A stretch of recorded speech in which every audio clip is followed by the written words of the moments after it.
పక్క రంగారెడ్డి జిల్లా నుంచి మల్రెడ్డి రంగారెడ్డి పోటీలో ఉండగా ఉమ్మడి నిజామాబాద్ జిల్లా నుంచి సుదర్శన్ రెడ్డి, ప్రేమ్ సాగర్ మంత్రి పదవి కోసం పోటీ పడుతున్నారు. ఇక ఈ రేసులోనే రామ్మోహన్ రెడ్డి, అద్దంకి దయాకర్, షబ్బీర్ అలీ పోటీ పడుతున్నారు.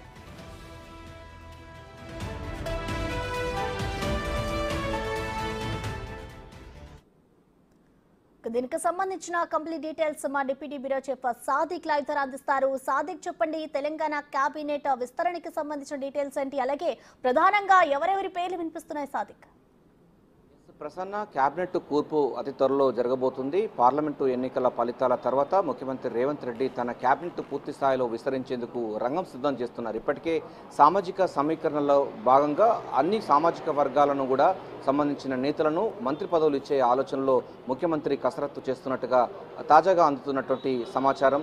అత్యంత విశ్వసనీయ సమాచారం మేరకు పార్లమెంటు ఎన్నికల ఫలితాల తర్వాత కేబినెట్ పూర్తి స్థాయిలో విస్తరించే అవకాశం ఉంది. తెలంగాణ రాష్ట్రంలో ముఖ్యమంత్రితో సహా 17 మంది మంత్రులు ఉండేందుకు గాను రాజ్యాంగం ఉన్నటువంటి నిబంధన, అంటే 119 అసెంబ్లీ స్థానాలకు గాను 15% ఉన్నట్లయితే 18 మంది మాత్రమే ఉండాలి, ముఖ్యమంత్రి మినహా. మిగతా 17 మంది మంత్రులకు చోటు కల్పిస్తారు. ఇప్పటికే ముఖ్యమంత్రితో పాటుగా 11 మంది ఉన్నారు, అంటే 12 మంది అయ్యాని ఇంకో మరో 6 సంబంధించిన మంత్రులకు కూడా ఛాన్స్ ఇచ్చే అవకాశాలు అయితే ఉన్నాయి. సో దానికి సంబంధించిన దాంట్లో 6 మంత్రుల పదవులు కూడా రాబోతున్నాయి. అయితే ఏ సామాజిక వర్గాలకు వస్తున్నది, ఏ జిల్లాల సామాజిక వర్గాలకు వస్తుందని పైన కూడా సర్వత్రా ఉత్కంఠ నెలకొంది. గాంధీభవన్ వర్గాల్లోనూ ఇటు ప్రభుత్వంలో కూడా తీవ్ర చర్చ కొనసాగుతుంది. ఎందుకంటే ఇప్పటికే ప్రభుత్వం ఏర్పడి 200 రోజులు పూర్తవుతున్న నేపథ్యంలో ఇంత పూర్తి స్థాయిలో కూడా కేబినెట్ విస్తరణ చేయాలి, ప్రజా పరిపాలన మరింత స్పీడప్ చేయాలంటే కేబినెట్ విస్తరణ చేయాలి, వారికి సంబంధించిన శాఖలు కూడా కేటాయించాలి, శాఖాపరమైనటువంటి అంశాలను కూడా ముందుకు తీసుకువెళ్ళాలి,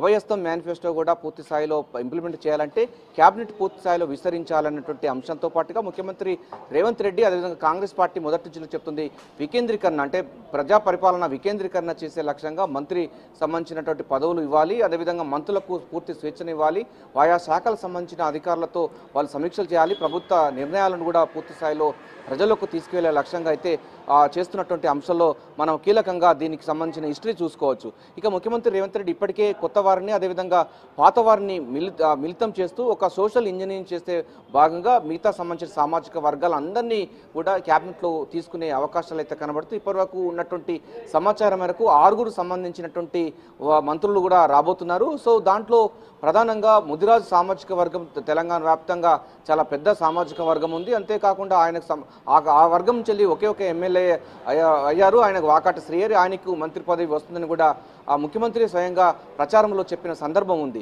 ఇక దీంతో పాటుగా ఆది శ్రీనివాస్ కూడా మొదటి నుంచి కూడా కాంగ్రెస్ పార్టీకి చాలా విధేయంగా ఉన్నారు. రేవంత్ రెడ్డి కోటరలో కూడా ఆయన కీలకమైనటువంటి భాగస్వామిగా ఉన్నారు, ఆయన కూడా వచ్చే అవకాశం ఉంది. కరీంనగర్ అంటే ఉత్తర తెలంగాణ సంబంధించినటువంటి ప్రాతినిధ్యం వహించేటువంటి ఆయన కూడా టిక్కెట్, అంటే ఆయనకు కూడా ప్రధానంగా మంత్రి పదవిలోకి అంటే ఈ కోటర్లోకి బెర్త్ వచ్చే అవకాశం ఉన్నట్టుగా అయితే మనకు తెలుస్తూ ఉంది. సో వారు కూడా వారి ప్రయత్నాలు చేస్తున్నారు. ముఖ్యమంత్రి మదిలో ఏముందో తెలియదు కానీ పూర్తి స్థాయిలో అయితే సోషల్ ఇంజనీరింగ్ చేస్తున్న బాగున్నది. ఇక రంగారెడ్డి, హైదరాబాద్ సంబంధించిన విషయాలు చూస్తున్నట్టయితే మనకు రంగారెడ్డి కూడా పేరు బలంగా వినిపిస్తుంది. ఆయన కూడా ఈసారి మంత్రివర్గంలో చోటు వచ్చే అవకాశం ఉన్నట్టుగా అయితే పార్టీ వర్గాల్లో కూడా విస్తృతంగా ప్రచారం కొనసాగుతుంది. దీంతో పాటుగా ఆదిలాబాద్ సంబంధించినటువంటి ఎడ్మా బోజో కూడా క్యాబినెట్లో తీసుకునే అవకాశం ఉంది. ఎందుకంటే యూత్ను ఎంకరేజ్మెంట్ చేసే లక్ష్యంగా ఇప్పటికే ఉదయపూర్ డిక్లరేషన్లో భాగంగా అటు రాహుల్ గాంధీ చెప్తున్నారు, ఇటు ముఖ్యమంత్రి రేవంత్ రెడ్డి కూడా చెప్తున్నారు. కనుక యువకులకు ఎక్కువగా అవకాశాలు లేదు, వారిని మంత్రి పదవిలో తీసుకోవాలన్న అంశం కూడా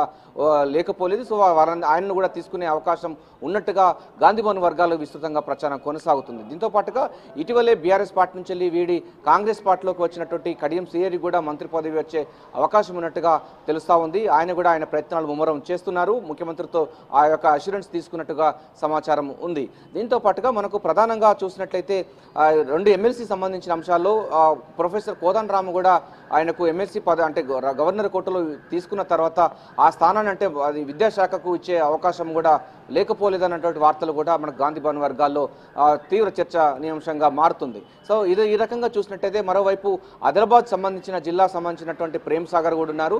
అదే సామాజిక వర్గానికి సంబంధించినటువంటి బలమూరు వెంకట్ కూడా ఎమ్మెల్సీగా ఉన్నారు.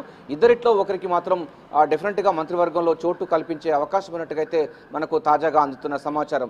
ఏదైనప్పటికీ సోషల్ ఇంజనీరింగ్ చేస్తూనే ముఖ్యమంత్రి రేవంత్ రెడ్డి పరిపాలనను పూర్తి స్థాయిలో ఫోకస్ పెట్టి పరిపాలనను మరింత స్పీడప్ చేసే లక్ష్యంగా మంత్రివర్గాన్ని పూర్తి స్థాయిలో కూర్పు చేసి మొత్తం 18 మంది మంత్రులతో తన క్యాబినెట్ను పూర్తి స్థాయిలో కూడా ప్రజా పరిపాలన దిశగా అడుగులు వేయాలని కూడా నిర్ణయించినట్టుగా తెలుస్తుంది. సో ఎన్నికల ఫలితాలు విడుదల వెంటనే మంత్రివర్గాల కూర్పు ఉండే అవకాశం ఉంది. కొంతమంది మంత్రులకు సంబంధించిన దాంట్లో కూడా ఇప్పటికే కొంత స్తబ్దతగా ఉన్నటువంటి విషయాలు కూడా ముఖ్యమంత్రి రేవంత్ రెడ్డి గ్రహించినట్టుగా మనకు అత్యంత విశ్వసనీయ సమాచారం. వారు అనుకున్న మేర కూడా ప్రజా పరిపాలన సంబంధించిన పథకాలు కానీ లేకపోతే ప్రతిపక్షాల మీద విమర్శలు కానీ చాలా తక్కువగా ఇస్తున్నారు. వారి యొక్క సంబంధించిన పోర్ట్ఫోలియో కూడా మారే అవకాశం ఉన్నట్టుగా కూడా మనకు సచివాలయ వర్గాలు చెప్తున్నాయి. సో మొత్తం కూర్పు అయితే జరగబోతుంది. ఇటు కొత్త వారిని తీసుకుంటే మరి వారికి పరిపాలనలో గత అనుభవాలు ఉన్నటువంటి నేతలను కూడా తీసుకొని మంత్రివర్గంలో బెర్తులు ఖాయం చేసే లక్ష్యంగా ముఖ్యమంత్రి రేవంత్ రెడ్డి అయితే పూర్తి స్థాయిలో ఫోకస్ పెట్టారు. దానికి సంబంధించిన కసరత్తు ముమ్మరం చేస్తున్నారు. జిల్లాలకు సంబంధించిన విషయాలతో పాటుగా సామాజిక వర్గాలకు సంబంధించిన నేతలను అదేవిధంగా మనకు నిజామాబాద్ నుంచి కూడా మనకు సుదర్శన్ రెడ్డి ఉన్నాడు. గతంలో ఇరిగేషన్ శాఖ మంత్రిగా పనిచేశారు. ఆయనను కూడా మంత్రివర్గంలో తీసుకుంటే ఎట్లా ఉంటుందని పైన కూడా లెక్కలు వేస్తున్నట్టు సందర్భం కనబడుతుంది.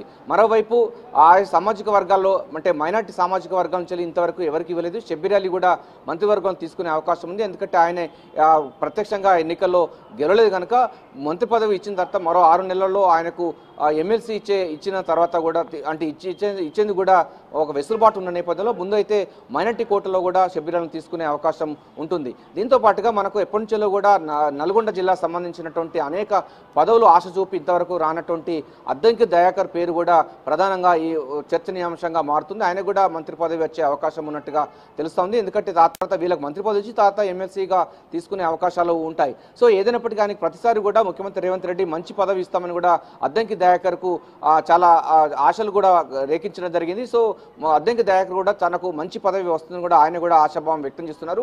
ఆయన కూడా మంత్రివర్గంలో తన చోటు కల్పించే అవకాశం ఉందని కూడా ఆయన లెక్కలు ఆయన చేస్తున్నారు. సో ఏదైనప్పటికీ మంత్రివర్గ సంబంధించిన పూర్తి స్థాయిలో కూర్పు జరగబోతుంది. అదేవిధంగా కొత్త వారిని అదేవిధంగా పాత వారిని సమ్మిళితం చేస్తూ వికేంద్రీకరణ దిశగా ముఖ్యమంత్రి రేవంత్ రెడ్డి పూర్తి స్థాయిలో ఫోకస్ పెట్టడం జరిగింది. అందులో భాగంగానే పార్లమెంటు ఎన్నికల ఫలితాలు వెలువడిన వెంటనే వారం 10 రోజుల్లోగా పూర్తి స్థాయిలో కూడా క్యాబినెట్ విస్తరణ చేసి ప్రజా పరిపాలన అభయస్థం ఇంద్రమ్మ రాజ్యం సంబంధించిన సంక్షేమ పథకాలు అభివృద్ధి ఈ 2 అంశాలను ప్రజల్లోకి విస్తృతంగా తీసుకువెళ్లే లక్ష్యంగా ముఖ్యమంత్రి రేవంత్ రెడ్డి మాత్రం తన యొక్క క్యాబినెట్ కిచెన్ క్యాబినెట్ పూర్తి స్థాయిలో కుక్ చేస్తున్నటువంటి సందర్భం అయితే కనబడుతుంది. ఏదైనప్పటికీ క్యాబినెట్లో ఇంకా 6గురికి ఎవరెవరికి చోటు వస్తుందని పైన కూడా ఎవరి లెక్కలు వాళ్ళు వేస్తున్నారు. ఆయా సంబంధించిన సామాజిక వర్గాల వారు కూడా ఇప్పటికే లెక్కలు వేస్తున్నారు. లంబాడా సామాజిక వర్గం సంబంధించిన వారికి ఇంతవరకు కూడా క్యాబినెట్లో చోటు కల్పించలేదు. సో బాలు నాయక్ కూడా తనకు కూడా మంత్రి పదవి వస్తుందని కూడా ఆయన కూడా ఆశాభావం వ్యక్తం చేస్తున్నారు. సో ఈ విధంగా సోషల్ ఇంజనీరింగ్లో భాగంగా మంత్రి పదవులు ఎవరికి వస్తాయని పైన కూడా ఎవరికి వారి లెక్కలు చేస్తుంటారు. మరోవైపు జిల్లాలకు సంబంధించిన జిల్లాలో కూడా అటు ప్రభుత్వము అదేవిధంగా పార్టీ 2 కూడా డెవలప్ కావాలంటే డెఫినెట్ ఆ సంబంధించినటువంటి సామాజిక వర్గాలు ఆ జిల్లాలను కూడా ప్రామాణికత తీసుకొని మంత్రివర్గంలో తమకు చోటు కల్పిస్తారని కూడా ఈ నాయకులు అయితే పూర్తి స్థాయిలో విశ్వాసం వ్యక్తం చేస్తున్నారు. చూడాలి మనకు పార్లమెంటు ఎన్నికల ఫలితాలు వెలువడిన తర్వాత మంత్రివర్గంలో ఎవరికి చోటు కలుగుతుంది, అదేవిధంగా కొత్త వారికి అండ్ పాత వారిలో ఉన్నటువంటి పోర్ట్ఫోలియో ఏమైనా చేంజ్ అవుతాయా. సో మళ్ళోసారి కూడా అసెంబ్లీ సమావేశాల కంటే ముందుగా బడ్జెట్ సమావేశాల కంటే ముందుగానే ఈ యొక్క మంత్రివర్గం కూర్పు ఉంటుందా, లేకపోతే పార్లమెంటులో బడ్జెట్ పెట్టిన తర్వాత అసెంబ్లీలో బడ్జెట్ పెడతారు. సో ఇవి కొంత లేట్ అవుతుందని పైన కూడా చర్చ మరోవైపు కూడా కొనసాగుతుంది. సో పార్లమెంటు ఎన్నికల ఫలితాల తర్వాతనే మంత్రివర్గ పూర్తి స్థాయిలో కూర్పు ఉన్నట్టుగా అయితే ఉంటుందని కూడా సచివాలయ వర్గాలు బలంగా చెప్తున్నాయి. అటు బ్యూరోక్రాట్స్ కూడా చెప్తున్నారు, మరోవైపు పార్టీ వర్గాలు కూడా చెప్తున్నాయి. ఎవరి ప్రయత్నం వాళ్ళు చేస్తున్నారు చూడాలి. ప్రసన్న ఏదైనప్పటికీ మరో 6గురికి చోటు కల్పించేందుకు ముఖ్యమంత్రి రేవంత్ రెడ్డి అయితే పూర్తి స్థాయిలో సామాజిక సమీకరణలు సోషల్ ఇంజనీరింగ్ చేస్తూ ఆయా జిల్లాలకు సంబంధించినటువంటి ఆ అందరితో కూడా సమావేశాలు కొనసాగుతుంది. కొత్త పాత సమ్మిళితంగా కేబినెట్ కూర్పు అయితే జరగబోతుంది. Prasanna right, thank you Sadiq. మరో బ్రేకింగ్ చూస్తున్నాం. తెలంగాణ కేబినెట్ విస్తరణకు ప్రభుత్వం రంగం సిద్ధం చేస్తుందా అంటే అవుననే సమాధానం వినపడుతోంది. కేబినెట్ విస్తరణపై సీఎం రేవంత్ రెడ్డి ఫోకస్ పెట్టారు. కేబినెట్ లో మరో 6గురిని తీసుకునే ఆలోచనలో ఉన్నారనే టాక్ వినిపిస్తోంది. ఎన్నికల ఫలితాల తర్వాత కేబినెట్ కూర్పుపై క్లారిటీ రానుంది. సీనియర్లతో పాటు కొత్త వారిని కూడా తీసుకునే ఆలోచనలో సీఎం రేవంత్ రెడ్డి ఉన్నట్లుగా తెలుస్తోంది. కేబినెట్ విస్తరణ పూర్తిగా సామాజిక సమీకరణాలతో ఉంటుందని చర్చ జరుగుతోంది. ఇప్పటికే మంత్రి పదవిపై చాలా మంది నేతలే ఆశలు పెట్టుకున్నారు.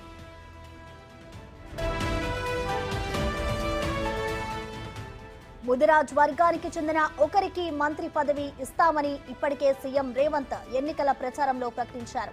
అయితే ఆ వర్గానికి చెందిన కీలక నేత వాకంటి శ్రీహరి ఒక్కరే ఉండడంతో ఆయనకు కేబినెట్ లో చోటు దక్కే అవకాశం ఉన్నట్లు కనిపిస్తోంది. మరోపక్క రంగారెడ్డి జిల్లా నుంచి మల్లెడ్డి రంగారెడ్డి పోటీలో ఉండగా ఉమ్మడి నిజామాబాద్ జిల్లా నుంచి సుదర్శన్ రెడ్డి, ప్రేమ్ సాగర్ మంత్రి పదవి కోసం పోటీ పడుతున్నారు. ఇక ఈ రేసులోనే రామ్మోహన్ రెడ్డి, అద్దంకి దయాకర్, షబ్బీర్ అలీ పోటీ పడుతున్నారు.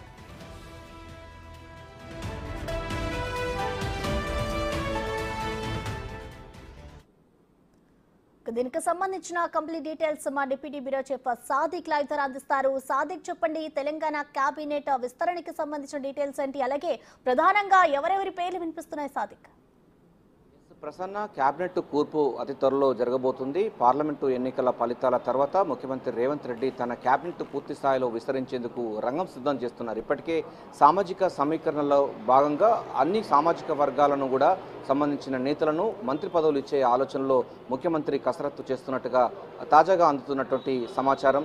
అత్యంత విశ్వసనీయ సమాచారం మేరకు పార్లమెంటు ఎన్నికల ఫలితాల తర్వాత క్యాబినెట్ పూర్తి స్థాయిలో విస్తరించే అవకాశం ఉంది. తెలంగాణ రాష్ట్రంలో ముఖ్యమంత్రితో సహా 17 మంది మంత్రులు ఉండేందుకు గాను రాజ్యాంగం ఉన్నటువంటి నిబంధన, అంటే 119 అసెంబ్లీ స్థానాలకు గాను 15% ఉన్నట్లయితే 18 మంది మాత్రమే ఉండాలి, ముఖ్యమంత్రి మినహా. మిగతా 17 మంది మంత్రులకు చోటు కల్పిస్తారు. ఇప్పటికే ముఖ్యమంత్రితో పాటుగా 11 మంది ఉన్నారు, అంటే 12 మంది అయ్యాని. ఇంకో మరో 6గురు సంబంధించిన మంత్రులకు కూడా ఛాన్స్ ఇచ్చే అవకాశాలు అయితే ఉన్నాయి. సో దానికి సంబంధించిన దాంట్లో 6గురు మంత్రుల పదవులు కూడా రాబోతున్నాయి. అయితే ఏ సామాజిక వర్గాలకు వస్తున్నది, ఏ జిల్లాల సామాజిక వర్గాలకు వస్తుందని పైన కూడా సర్వత్రా ఉత్కంఠ నెలకొస్తుంది. గాంధీభవన్ వర్గాల్లోనూ ఇటు ప్రభుత్వంలో కూడా తీవ్ర చర్చ కొనసాగుతుంది. ఎందుకంటే ఇప్పటికే ప్రభుత్వం ఏర్పడి 200 రోజులు పూర్తవుతున్న నేపథ్యంలో ఇంత పూర్తి స్థాయిలో కూడా క్యాబినెట్ విస్తరణ చేయాలి, ప్రజా పరిపాలన మరింత స్పీడప్ చేయాలంటే క్యాబినెట్ విస్తరణ చేయాలి, వారికి సంబంధించిన శాఖలు కూడా కేటాయించాలి, శాఖాపరమైనటువంటి అంశాలను కూడా ముందుకు తీసుకువెళ్ళాలి, అభయస్థం మేనిఫెస్టో కూడా పూర్తి స్థాయిలో ఇంప్లిమెంట్ చేయాలంటే క్యాబినెట్ పూర్తి స్థాయిలో విస్తరించాలన్నటువంటి అంశంతో పాటుగా ముఖ్యమంత్రి రేవంత్ రెడ్డి, అదేవిధంగా కాంగ్రెస్ పార్టీ మొదటి నుంచి చెప్తుంది వికేంద్రీకరణ, అంటే ప్రజా పరిపాలన వికేంద్రీకరణ చేసే లక్ష్యంగా మంత్రి సంబంధించినటువంటి పదవులు ఇవ్వాలి, అదేవిధంగా మంత్రులకు పూర్తి స్వేచ్ఛనివ్వాలి, ఆయా శాఖలకు సంబంధించిన అధికారులతో వాళ్ళు సమీక్షలు చేయాలి, ప్రభుత్వ నిర్ణయాలను కూడా పూర్తి స్థాయిలో ప్రజలకు తీసుకువెళ్లే లక్ష్యంగా అయితే చేస్తున్నటువంటి అంశంలో మనం కీలకంగా దీనికి సంబంధించిన హిస్టరీ చూసుకోవచ్చు. ఇక ముఖ్యమంత్రి రేవంత్ రెడ్డి ఇప్పటికే కొత్త వారిని, అదేవిధంగా పాత వారిని మిళితం చేస్తూ ఒక సోషల్ ఇంజనీరింగ్ చేసే భాగంగా మిగతా సంబంధించిన సామాజిక వర్గాలందరినీ కూడా క్యాబినెట్లో తీసుకునే అవకాశాలు అయితే కనబడుతూ ఇప్పటివరకు ఉన్నటువంటి సమాచారం మేరకు 6గురు సంబంధించినటువంటి మంత్రులు కూడా రాబోతున్నారు. సో దాంట్లో ప్రధానంగా ముదిరాజు సామాజిక వర్గం తెలంగాణ వ్యాప్తంగా చాలా పెద్ద సామాజిక వర్గం ఉంది. అంతేకాకుండా ఆయనకు ఆ వర్గం నుంచి వెళ్ళి ఒకే ఒక ఎమ్మెల్యే అయ్యారు, ఆయనకు వాకాటి శ్రీహరి, ఆయనకు మంత్రి పదవి వస్తుందని కూడా ముఖ్యమంత్రి స్వయంగా ప్రచారంలో చెప్పిన సందర్భం ఉంది.